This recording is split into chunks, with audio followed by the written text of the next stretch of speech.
Salam kerahiman.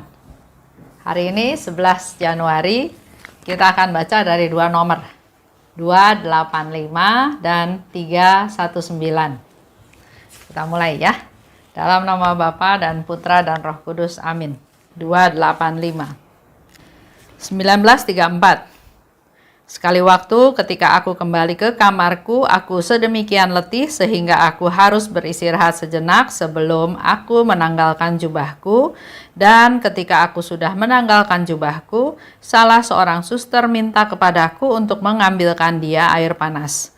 Meskipun letih, aku cepat-cepat mengenakan jubahku dan mengambilkan dia air yang ia kehendaki. Meskipun aku harus berjalan sangat jauh dari kamar ke dapur dan harus melewati jalan berlumpur sedalam pergelangan kaki. Ketika aku masuk kembali ke kamarku, aku melihat si Bori dengan sakramen Maha Kudus dan aku mendengar suara ini.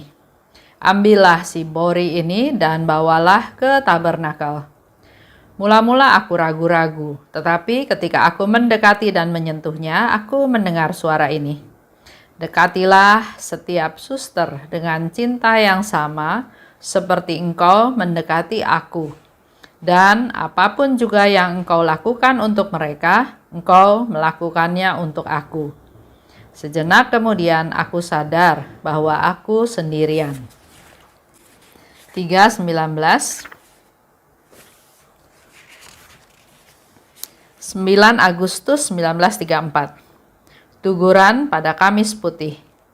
Aku melaksanakan tuguranku mulai pukul 11 sampai tengah malam.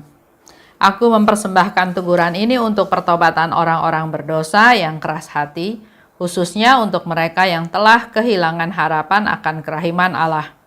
Aku merenungkan betapa beratnya Tuhan telah menderita dan betapa besar kasih yang Ia tunjukkan kepada kita. Aku juga merenungkan kenyataan bahwa kita masih belum percaya bahwa Allah sedemikian mengasihi kita. Ya Yesus, siapa yang dapat memahami hal ini? Betapa beratnya penderitaan yang harus ditanggung juru selamat kita. Bagaimana Ia dapat meyakinkan kita akan cintanya kalau bahkan kematiannya tidak dapat meyakinkan kita. Aku memanggil seluruh surga untuk bergabung denganku dalam doa penyilihan kepada Tuhan atas sikap tidak tahu terima kasih dari sejumlah jiwa. Ini terjadi tahun 1934. Aku sedemikian letih. Sebagai manusia ya, kita bisa juga mengalami keletihan. Dan Suster Faustina bawa bercerita letihnya itu yang seperti apa. Jadi dia bahkan begitu masuk kamar, untuk lepas jubahnya aja udah nggak kuat. Kan biasanya kita kalau masuk kamar, kita lepas pakaian kita, seragam kita, mungkin kita ganti dengan pakaian rumah ya. Tapi di sini dikatakan begitu letihnya dia sampai dia nggak bisa punya tenaga untuk lepas jubahnya. Tapi akhirnya setelah dia bisa melepas jubahnya, tiba-tiba ada suster datang bilang dia minta air panas ya. Apa yang dilakukan oleh Suster Faustina? Dia informasikan bahwa dia sedang letih, dia sedang capek, dia nggak punya tenaga untuk melakukan ini itu. Atau dia lakukan dengan ngomel, barangkali kesel karena belum sempat istirahat. Atau dia lakukan dengan ketulusan. Dia katakan, dia pakai jubahnya lagi, otomatis jubahnya besar ya, besar, berat. Jadi menurut saya karena ada orang yang minta dan Suster Faustina berniat untuk melakukan permintaannya, maka dia pakai jubah lagi ya, cepat-cepat pakai jubah lagi untuk ambil air panas. Ambil air panasnya juga jauh jalannya, bukan hanya jauh.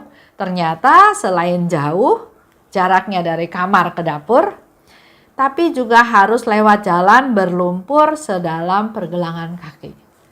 Bayangkan ya perjuangannya yang harus dilakukan oleh Suster Faustina di tengah keletihannya. Dia harus mengambilkan air panas untuk suster. Di sini nggak disebutin ya sebagai atasan atau apa, tapi dia melayani. Walaupun lumpurnya sampai ke pergelangan kaki. Tapi setelah dia melakukan itu semua, waktu dia kembali ke kamarnya, dia melihat ada sibori dan sakramen Maha Kudus. Dan dia mendengar suara, ambillah sibori ini dan bawa ke tabernakel. Sibori itu tempat hosti suci ya, yang siap dibagi pada waktu komuni. Suster Faustina pasti heran ya. Dia sampai ke kamar, dia lihat ada sibori dan sakramen Maha Kudus. Dia katakan, aku ragu-ragu. Tapi waktu aku menyentuhnya, ada suara lagi. Dekatilah setiap suster dengan cinta yang sama seperti engkau mendekati aku. Jadi waktu Suster Faustina mendekati sibori tersebut, ada keraguan.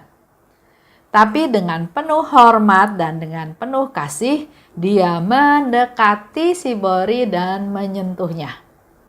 Dan Suster Faustina mendengar kata-kata, dekatilah setiap suster dengan cinta yang sama seperti engkau mendekati aku. Seperti Suster Faustina mendekati Yesus, mendekati sibori, menyentuhnya dengan penuh hormat, dengan penuh cinta.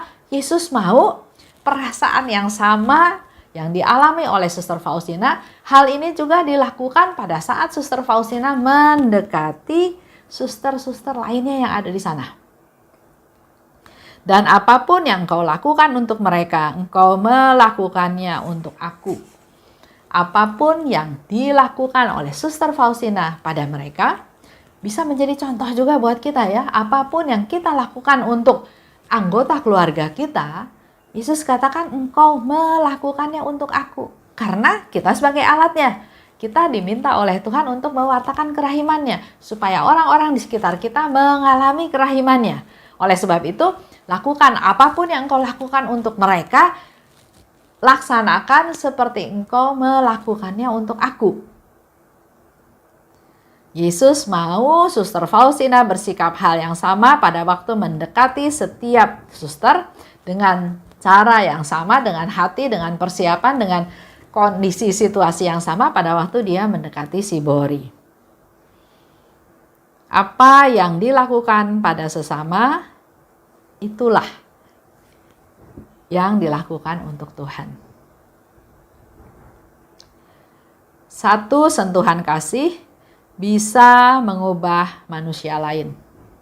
Kalau ada orang, saya lagi nonton film ya, dia jahat. Yang ada dalam hatinya, dia jahat, jadi dia juga ada ketakutan dijahatin lagi sama orang lain. Supaya orang lain gak jahat sama dia, maka dia melakukan lagi kejahatan-kejahatan supaya orang takut sama dia. Ya. Tapi suatu hari, pada waktu dia mau dihukum, karena segala macam kesalahannya dan dia kalah, waktu mau dihukum, ada seseorang yang membela dia. Bahwa memang benar, dia bersalah, dia berdosa. Tapi saya mau menggantikan dia. Reaksinya luar biasa. Dia yang jahat, dia yang selalu membalas kejahatan, atau dia yang selalu melakukan kejahatan. Tapi kok bisa ada orang yang mau berkorban, mau membela, mau menggantikan dia? Nggak masuk akal. Tapi itu faktanya. Dan di situ dia berubah 180 derajat. Dia mengakui kesalahannya, dia bertobat, dia minta ampun atas segala kesalahannya. Jadi bukan memakai kekuatannya, kepandaiannya, tenaganya, kuasanya untuk menindas orang, tapi justru dia bertobat. Ini seperti yang dikatakan, satu sentuhan kasih bisa mengubah manusia lain. Mari kita lakukan dalam keluarga kita masing-masing. Karena seperti Bapak Paus Fransiskus katakan, enggak ada satu orang pun yang sempurna. Anggota keluarga kita enggak ada yang sempurna. Setiap anggota itu punya kelebihan dan kekurangan. Tapi melalui bacaan hari ini dikatakan melalui satu sentuhan kasih bisa mengubah orang lain. Maka mari kita yang punya inisiatif melakukan tindakan kasih lebih dahulu, khususnya pada mereka yang bersalah pada kita, pada mereka yang berdosa, pada mereka yang melakukan kejahatan pada kita. Satu sentuhan kasih yang kita lakukan pada orang yang ada di sekitar kita, itu juga pasti akan berpengaruh pada hatinya Yesus. Karena kita sudah bisa mulai belajar meniru seperti apa yang Yesus inginkan. Yesus nggak pernah membalas, Yesus nggak menghukum, Yesus selalu mengampuni orang yang bersalah kepada dia. Ada perwira yang kupingnya dipotong ya sama Petrus. Yang Yesus lakukan, disembuhkan, ditempelin lagi kupingnya. Bahkan dia menegur Petrus, nggak boleh melakukan hal tersebut. Dismas yang ada di atas salib, Yesus katakan, hari ini juga engkau bersamaku ada di Firdaus. Nggak ada hal-hal yang membuat orang merasa dihukum, merasa dimarahin, merasa dihina, tapi dirangkul. Yang diberikan hanya kasih dan kasih dan kasih. Satu perbuatan kasih bisa merubah orang lain, tapi satu perbuatan kasih kita ini juga menyenangkan hati Tuhan. Bisa menggetarkan, ya, dalam bahasa tanda kutip, juga hati Yesus bahwa kita sudah meneladan dia, sudah mulai belajar menjadi alatnya untuk mewartakan kerahiman Tuhan. Dekati setiap orang dengan senyuman, tanpa curiga, dan punya hati yang terbuka. Ini memang suatu proses, nggak bisa langsung ya. Mungkin kita biasa ketemu orang nggak pernah senyum. Sekarang tiba-tiba senyum, mereka bisa komentar, Esther kenapa ya senyum-senyum sendiri? Apa dia udah kayak orang gila? Banyak dugaan, tapi yang harus kita lakukan adalah kita punya niat untuk melakukan apa yang Tuhan minta. Beri senyuman. Beri sukacita pada orang. Ini suatu proses.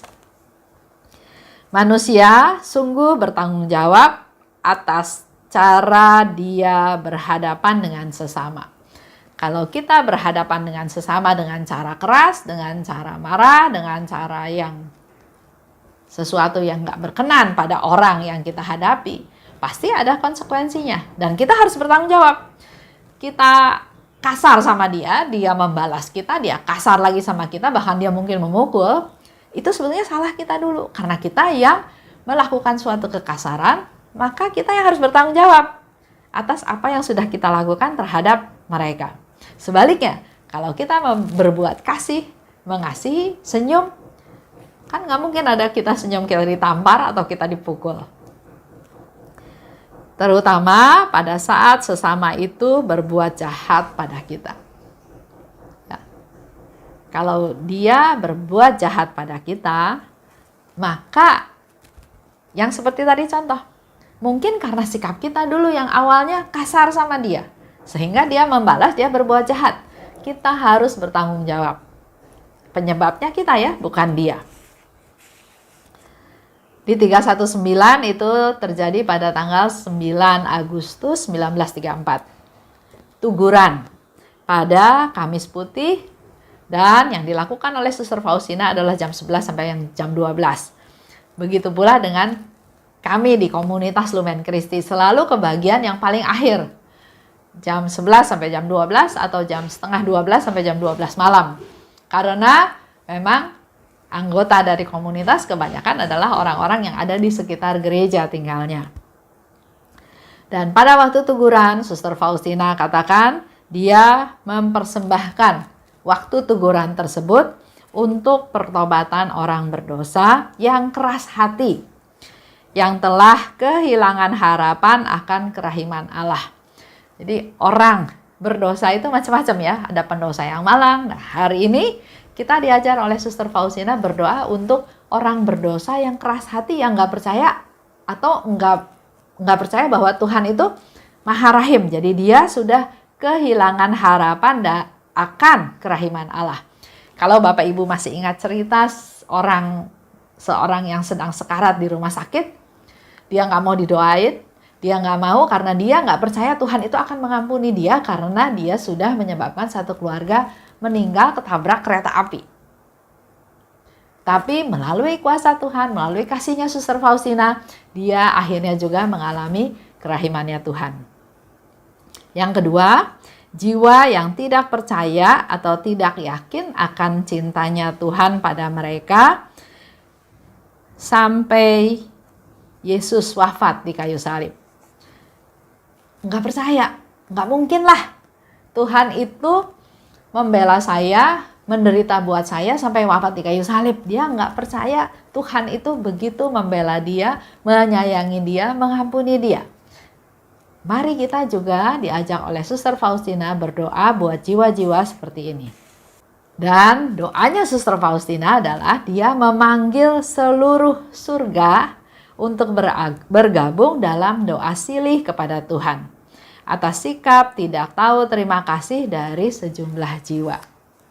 Jadi dia nggak sendirian, dia berdoa dengan mengundang seluruh isi surga dengan orang-orang santo suci, orang kudus ya, untuk doa silih kepada Tuhan untuk jiwa-jiwa yang tidak tahu terima kasih.